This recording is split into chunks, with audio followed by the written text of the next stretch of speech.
विवेकानंद केवळ आध्यात्मिक गुरु नव्हते, तर ते एक अद्भुत बुद्धिमत्तेचे धनी देखील होते. एकदा ते ट्रेननं प्रवास करत होते. त्यांनी घातलेल्या मनगटी घड्याळावर काही खोडकर मुलींचं लक्ष गेलं.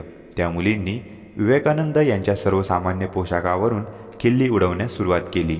"गुपचूप तुझं घड्याळ दे, नाहीतर गार्डला बोलावून आम्ही तुझी तक्रार करू," असं त्या मुलींनी थेट विवेकानंद यांना धमकावण्यास सुरुवात केली. स्वामी विवेकानंद काहीच बोलले नाहीत. ते शांत राहिले. विवेकानंद यांनी आपल्या कुशाग्र बुद्धिमत्तेचा वापर केला. ते शांत राहिले आणि त्यांनी मूकबधीर असल्याचा अभिनय करण्यास सुरुवात केली. त्यांनी मुलींना इशारा केला की त्यांना काहीच ऐकू येत नाहीये. "तुम्ही जे बोलताय ते मला लिहून दाखवा, तरच कळेल," असं हातवारे करून सांगू लागले.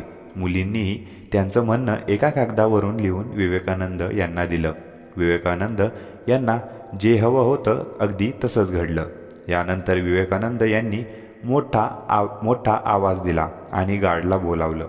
गार्डकडे चिठ्ठी देऊन "मला या मुलींची तक्रार करायची आहे," असं म्हटलं आणि मुलींचं भांडं उघडं पडलं.